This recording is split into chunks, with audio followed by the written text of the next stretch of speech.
La entrega de hoy la podemos calificar de una entrega extraordinaria. Gracias por su sintonía, gracias por estar muy atentos de lo que hoy les traemos, porque realmente lo que hoy traemos en Periodismo y Corrección es una auténtica primicia. Un saludo muy atento para todos ustedes en Colombia y en el exterior, y un saludo muy amable, cordial a todo nuestro equipo de colaboradores, nuestro equipo directivo, quienes están detrás de cámaras, la gerencia y todo el equipo de El Tercer Canal y de Periodismo Sin Corrección. Un saludo muy cordial allí en la capital de la República a nuestros compañeros Felipe y Julián. Muy buenos días. Señor Alfredo, un saludo para usted, por supuesto para toda la audiencia de Periodismo Sin Corrección, a la que le pedimos que comparta esta transmisión, le dé like a este video y por supuesto esté muy atenta a través de los comentarios, tanto en YouTube y Facebook, como usted lo dice, hoy con una exclusiva del Tercer Canal relacionada con el atentado contra el precandidato presidencial, el señor Miguel Uribe, que hoy fue pues también recibió una cirugía y pues se recupera satisfactoriamente, aunque sigue pues en un estado crítico. Felipe, buenos días. Julián, Alfredo, muy pero muy buenos días, y continuamos con nuestra hipótesis. La policía y el Bronx fueron quienes atentaron contra el candidato presidencial Miguel Uribe Turbay. Vamos a desarrollar esta historia. Y Alfredo, ¿qué más tenemos sobre lo que acontece el día de hoy? De Dubái al Bronx, con placa oficial. La Junta Narco, acuérdense ustedes del Gancho Mosco, el Gancho Mosco allá en el Bronx, y la presunta complicidad policial tras la bala que buscó la vida, que hoy la tiene en vilo Miguel Uribe Turbay. La muerte de Miguel Uribe, esta agonía más que la muerte, comenzó a planearse hace 9 años. El 18 de mayo del año 2025,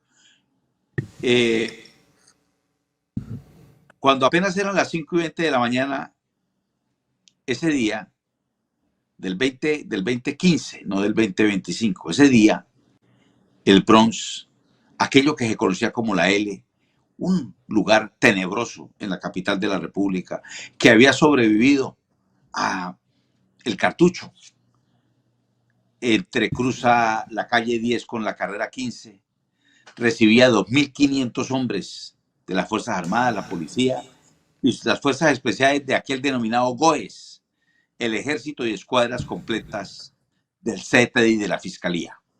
Alfredo, destruir el Bronx tenía múltiples objetivos. Por un lado, para Peñalosa, que se estrenaba en su segundo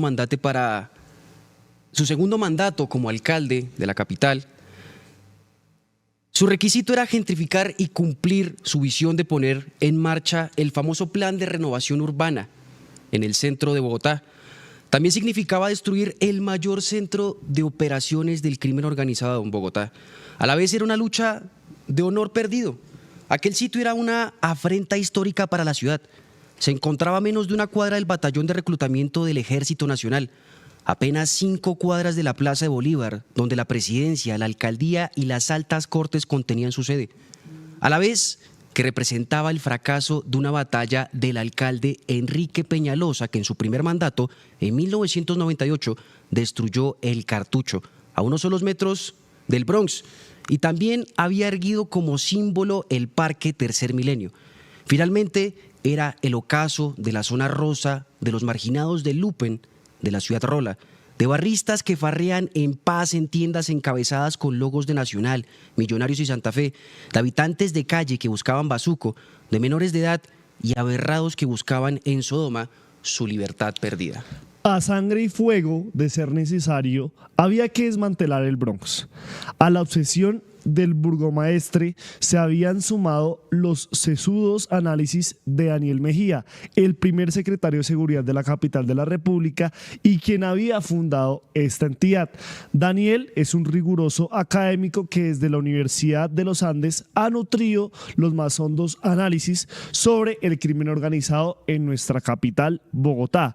Él, como nadie, sabía de la existencia de esta L de horror y que era someter a la ciudad al horror como como destino. También llegó Miguel Uribe, secretario de gobierno, con tan solo 30 años de edad, pero con el peso propio de ser el hijo de la mártir Diana Turbay, asesinada por Pablo Escobar, y nieto del expresidente Julio César Turbay.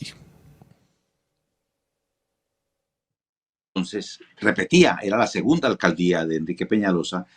Desde el primer día de ese segundo mandato, que él quería gentrificar el centro, había que destruir el Bronx. Pero para lograrlo se necesitaba la cooperación completa del gobierno nacional y convencer a Juan Manuel Santos, el presidente de ese entonces, no era fácil. Desde el año 2013 había dado la orden de enfrentar las ollas del microtráfico en la capital.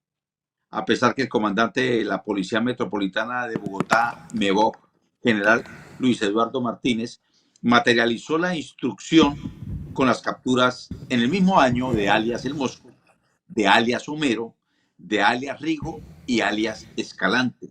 El entonces alcalde de Bogotá, posterior alcalde Gustavo Petro, impedía la destrucción del Bronx, como lo había hecho el alcalde Peñalosa en el pasado del Cartucho. Pues para el progresista, hoy presidente de la República, se trataba de un asunto de política integral de atención a la población vulnerable que debía ser tratada a través de una política social y de salud, donde los centros de atención móvil para los drogodependientes, CAMAT, eran las piezas claves. Al respecto, el periódico Espectador señalaba el 12 de enero de 2015, abro comillas, a finales de 2014 la administración de Gustavo Petro tomó una decisión que molestó a varios ediles en la ciudad.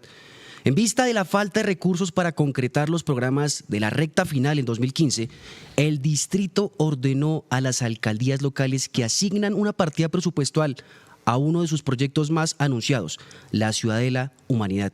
Una promesa que le cambiaría la cara al Bronx y que ha estado en el papel desde hace 2 años. La desconfianza en el gobierno distrital se apoderó de la Casa de Nariño, pero una vez más la historia actuó como cómplice. Luis Carlos Villegas, ministro de Defensa en 2016, había ocupado su primer cargo en la vía pública en el gobierno liberal de Julio César Turbay.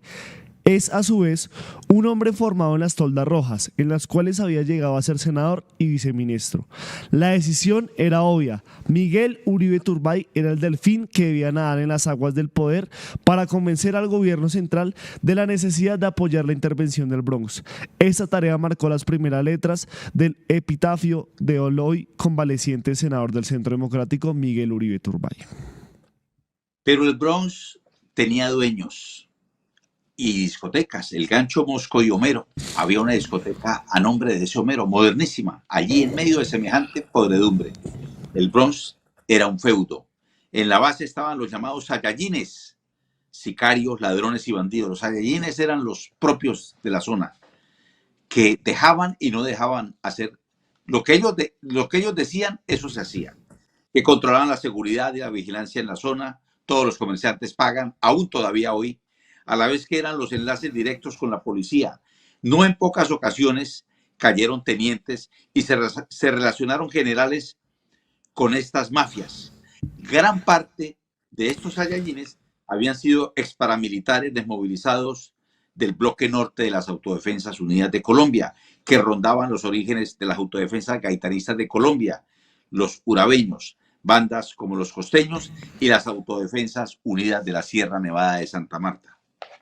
En la cúspide de la pirámide criminal del Bronx se encontraban los jefes de ganchos, siendo el más famoso el Gancho Mosco, que era liderado por Óscar Alcántara González, alias Mosco o Mosquito, junto con su medio hermano César González Díaz, conocido como Homero, dueño de la principal discoteca del Bronx. Ambos fueron capturados en 2013, el Mosco en la ciudad de Quito, Ecuador, donde se encontraba expandiendo su negocio, y Homero en el barrio Castilla de la ciudad de Bogotá. A su aprehensión se sucedieron la de alias Rigo, Rigoberto Arias Castrillón y Gildardo de Jesús Escalante Villegas, más conocidos como Escalante, los dos aprendidos en Venezuela y conforman otro de los ganchos que controlaban el Bronx y coordinaban la Confederación Criminal del Bronx con alias Mosco. Sin embargo, Escalante tenía una particularidad, como la reveló el periódico colombiano el 27 de mayo de 2013, donde dice: Escalante, según las autoridades, es el presunto jefe de la banda criminal Los Urabeños, en la costa atlántica, en los departamentos de Magdalena y La Guajira, e integrante del cartel anti-restitución de tierras. Entonces los alias Mosco, Homero, Rigo y Escalante estaban presos. Pero la droga seguía entrando al Bronx y desde allí se regulaba el precio de los alucinógenos en toda la ciudad. Se controlaban las plazas de entrada de estupefacientes a la ciudad, la calle 13 a la altura de Fontibón, el sur de Bogotá en su conexión con Soacha, aunque dentro de la L los ganchos eran los reyes. En la estructura nacional del narcotráfico ellos solo eran unos vasallos. Como lo demostraba la presencia de Escalante en la principal plaza de vicio de la capital, la cocaína y sus derivados, así como la marihuana, provenían de estructuras que controlaban la cadena logística del narco en el país. Los urabeños y el llamado Cartel de Bogotá, o más conocido como la Junta Directiva hoy del narcotráfico, eran los grandes abastecedores. Los narcos invisibles, los jefes reales de El Mosco y Homero, también patrones de Rigo y Escalante. La Junta Directiva del Narcotráfico es el producto de la descomposición del llamado Cartel de Bogotá, que venía depurando su estructura fruto de la percepción estatal y de vendetas internas. Dentro de sus grandes dirigentes se encontraba Julio Lozano Pirateque, quien era el jefe de jefes.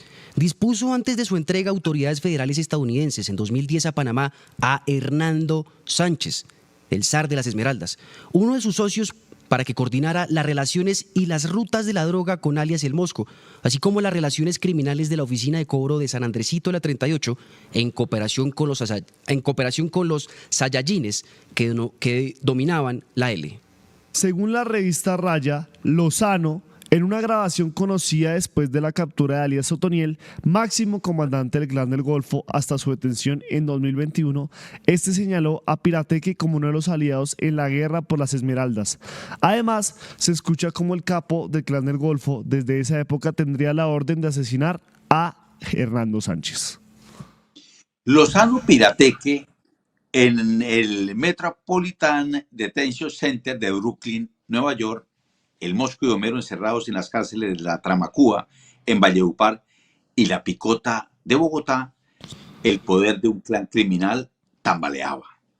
Hernando Sánchez, el recientemente asesinado zar de las Esmeraldas, otro aliado de Julio Lozano Pirateque, rompe la unidad.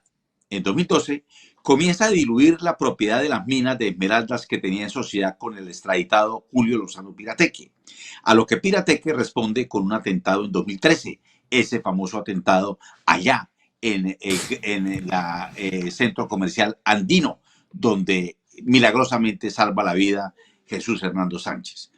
Fuentes del mundo criminal señalan que el gancho El Mosco y parte de la oficina de San Andresito de la 38 tienen que ver con esa venganza armada.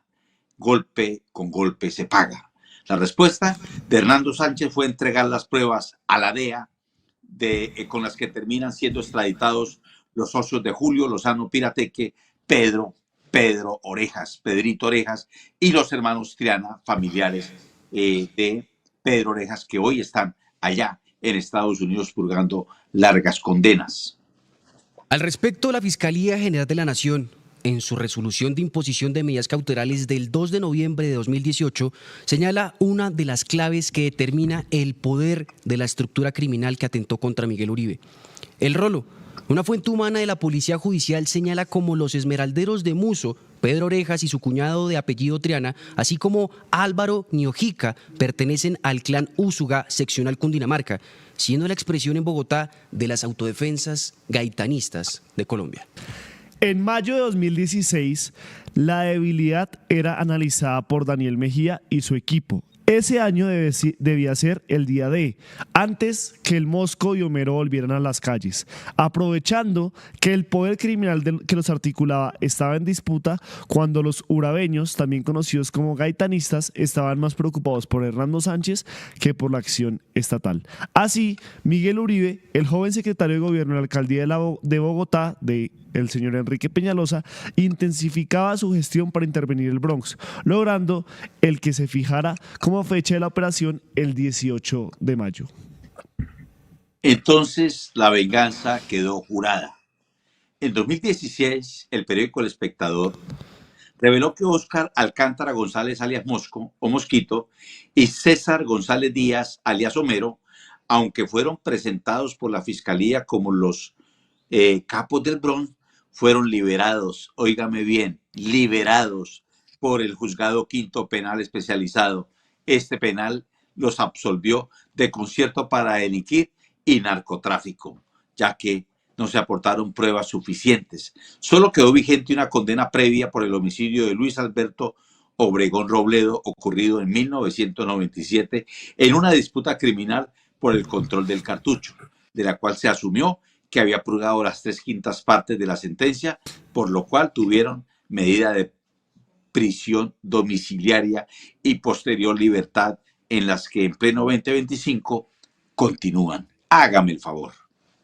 De igual forma, Julio Lozano Pirateque se encuentra en libertad desde el 12 de diciembre de 2016, año en el que se decidió radicarse en Dubái, ciudad que le habían recomendado capos del crimen organizado rusos y albaneses, quienes habían conocido la prisión neoyorquina. A la capital de Emiratos Árabes llegaban motivos de las sanciones norteamericanas contra Rusia, dichos personajes. Centenares de capos del crimen organizado que crearon una potente estructura de lavado de activos a través de inversiones inmobiliarias, así como la capacidad de articular fracciones de crimen organizado del mundo entero en una enorme cadena logística que traficaba desde petróleo ruso hasta droga colombiana, una verdadera transnacional del crimen, a la que las autoridades hoy le llaman la Junta Directiva Internacional del Narcotráfico, a la que Julio Lozano Pirateque integra. Perder el eje del control criminal del Bronx fue una derrota contundente. Desde 2016, la estructura del Gancho del Mosco, junto con la Junta Directiva del Narcotráfico, han buscado controlar las plazas como el barrio San Bernardo, más conocido como el Samber, el núcleo duro de la prostitución del barrio Santa Fe, la entrega de la droga en Bogotá a través de localidades como Fontibón y el ingreso de estupefacientes del corredor Soacha-Ciudad Bolívar. Sin embargo, ahora los otrora todopoderosos se han tenido que enfrentar a la Confederación Criminal de Medellín, también conocida como la Oficina Envigado, que agrupa 17 razones y 450 bandas, así como el llamado Tren de Aragua. En Positiva creemos en el poder de la colaboración, en la fuerza de los sueños y en la importancia de estar siempre presentes. Nos impulsa el deseo de proteger lo que somos y lo que seremos. Positiva, la aseguradora de todos los colombianos. Ayúdanos a seguir con nuestra labor periodística a través de nuestro NECI 310-779-3518. Se está evaluando es que más adelante sí sea para todos.